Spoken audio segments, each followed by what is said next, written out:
Donc, pour vous connecter au formulaire Sushi, donc vous allez vous connecter avec vos identifiants Kibana. Vous arrivez sur mon compte. Voilà, vous voyez ici la partie en haut, mon compte. Et puis, donc, ça vous permet de vérifier si vous avez bien les rôles. Donc, le rôle Doc Contact, le rôle Institution Form et le rôle Sushi Form. Il faut ces 3 rôles au minimum pour pouvoir voir apparaître ici, donc en dessous de votre profil, mon établissement, mon profil, les membres, gestion des membres et Sushi. Donc, vous cliquez sur Sushi. Et donc, vous allez voir donc, un formulaire vide pour ceux qui n'ont jamais rien saisi. Dans le cas d'établissements qui sont déjà en cours de saisie, ben, vous voyez qu'on a déjà rentré pas mal de choses. Voilà. Donc, ça se présente sous cette forme-là. Alors, la première chose, pour saisir un premier identifiant Sushi, il va falloir cliquer en haut à droite sur « Ajouter ». Alors, je rappelle quand même que les identifiants Sushi Counter, c'est le protocole Counter 5. Hein, donc, le Counter 4 n'est pas supporté dans EasyCounter. Donc, on est bien sur du Counter 5. Donc, ajouter.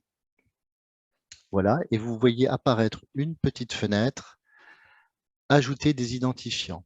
Alors, pour rentrer un point d'accès, vous avez un menu déroulant. Vous voyez ici, quand vous cliquez sur la petite flèche, vous voyez déjà plusieurs points d'accès qui s'affichent dans ce menu avec un ascenseur. Eh bien, il suffit de taper les premières lettres d'un point d'accès, par exemple EDP Sciences, EDP, vous tapez EDP, vous voyez apparaître EDP Sciences, et vous allez cliquer sur EDP Sciences, et votre formulaire va déjà être pré-rempli pour certains champs. Le champ URL Sushi, qui est vraiment très important, qui va être pré-rempli, puisqu'on a une espèce de base de connaissances qu'on a déjà mis dans EasyCounter par rapport donc, aux éléments qu'on avait au départ sur la liste Counter 5 et aussi par rapport à ce qu'ont déjà saisi d'autres établissements. Donc, nous avons étoffé cette liste. Donc, cette liste est vraiment, je dirais pas complètement représentative parce qu'il y a toujours des éditeurs qui sont à rajouter, mais elle est déjà assez bien renseignée. Donc, vous avez l'URL qui apparaît ici.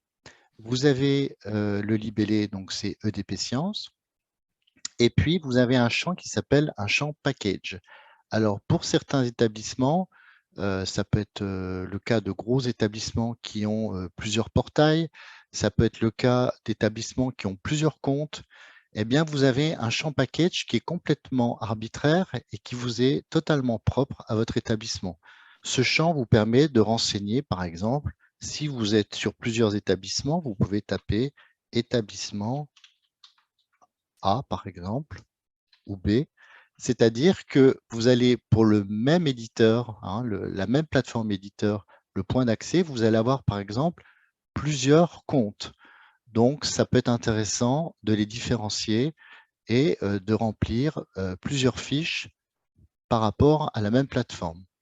Donc, pour l'instant, je vais vous montrer comment on remplit une fiche, mais après, je vous montrerai justement dans le cas de plusieurs comptes, comment dupliquer cette fiche pour vous faciliter le travail.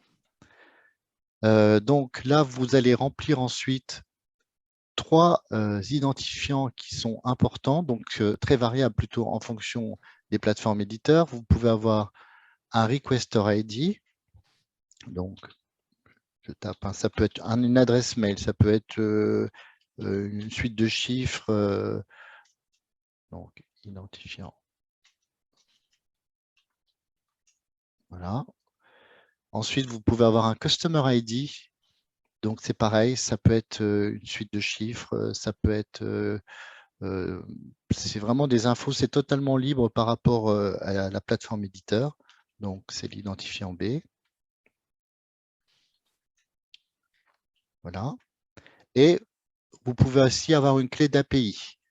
Donc, qui est pareil, ça peut être une clé avec des chiffres, hein, des lettres. Voilà. Donc, vous pouvez avoir soit un requester ID et un customer ID. Vous pouvez avoir un Requester ID et une clé d'API ou un Customer ID et une clé d'API. Donc, c'est vraiment très, très variable selon les éditeurs. Donc ça, ces infos, c'est à récupérer sur le site éditeur. Vous avez normalement deux parties par rapport à Counter5. La possibilité, soit avec vos identifiants, de télécharger des rapports au format CSV, soit d'accéder aux informations du protocole Sushi Counter5. Je rappelle que le protocole Sushi Counter5 vous fait accéder directement par le biais d'EasyMeasure à l'API. C'est pourquoi c'est EasyCounter qui va télécharger pour vous les rapports et qui fera le moissonnage ensuite dans la phase de moissonnage que nous mettrons en place ces prochaines semaines. Vous avez la possibilité d'ajouter des commentaires, donc qui vous sont totalement propres aussi. Et quand vous avez terminé, eh bien, vous faites ajouter. Et vous avez en bas à droite, information transmise, fermée. Donc là, ça veut dire que votre fiche est validée. Donc, vous voyez ma fiche, la voilà ici. Je viens de la saisir. Donc, la deuxième chose importante qu'il va falloir faire lors d'une création d'une fiche d'identifiant, c'est de tester donc cette fiche. Quand je teste cette fiche, soit vous vérifiez la connexion, soit vous cliquez directement ici. Voilà. Et là, vous avez le résultat testé le 21 mars à 14h14. Donc, quand c'est vert, eh bien, ça veut dire que la connexion, les informations que vous avez saisies et la connexion avec le endpoint sont justes. Le test s'est passé normalement et donc cette plateforme pourra être moissonnée par la suite. Dans le cas d'une fiche que vous ne souhaitez pas conserver, il suffit de la sélectionner. Vous allez dans Gérer les identifiants. Alors, vous avez un petit menu qui vous permet à nouveau de vérifier la connexion. Donc, vous avez vraiment trois possibilités pour tester les connexions.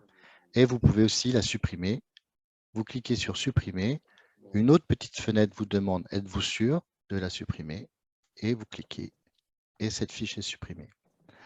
Alors, dans le cas, je le disais tout à l'heure, où vous avez plusieurs comptes pour la même plateforme éditeur, vous voyez, c'est ce cas-là, pour EDP Science, eh bien, plutôt que de ressaisir toutes les infos une par une, vous avez la possibilité de dupliquer cette fiche, cette première fiche que vous avez saisie.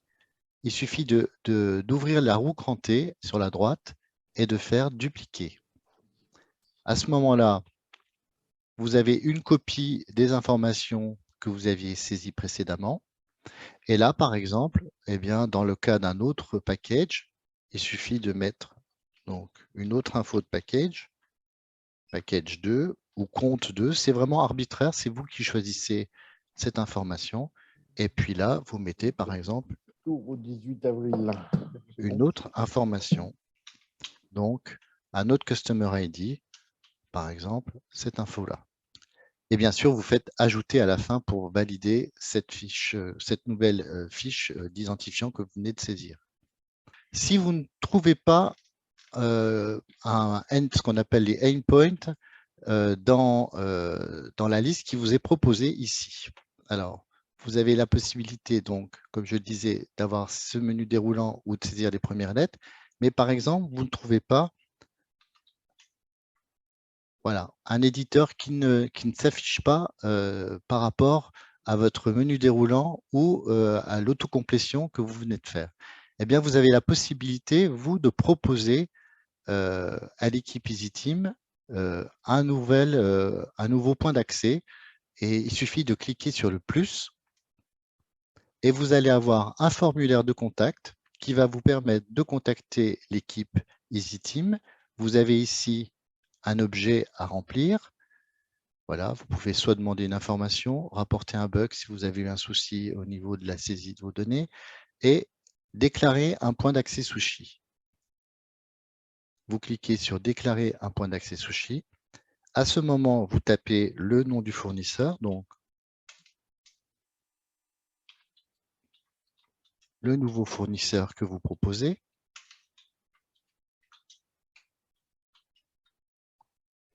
Ici, vous allez taper l'adresse URL que vous avez en information. Voilà. Nouvelle URL. Et ici, vous pouvez taper, bien sûr, des informations complémentaires qui peuvent aider justement à valider ce nouveau point d'accès. Voilà. Et vous faites envoyer. À ce moment, l'équipe va recevoir un mail avec des informations que vous venez de saisir. Et à ce moment-là, on va vérifier de notre côté le point d'accès que vous proposez, si c'est bien accès avec le protocole Sushi Counter 5.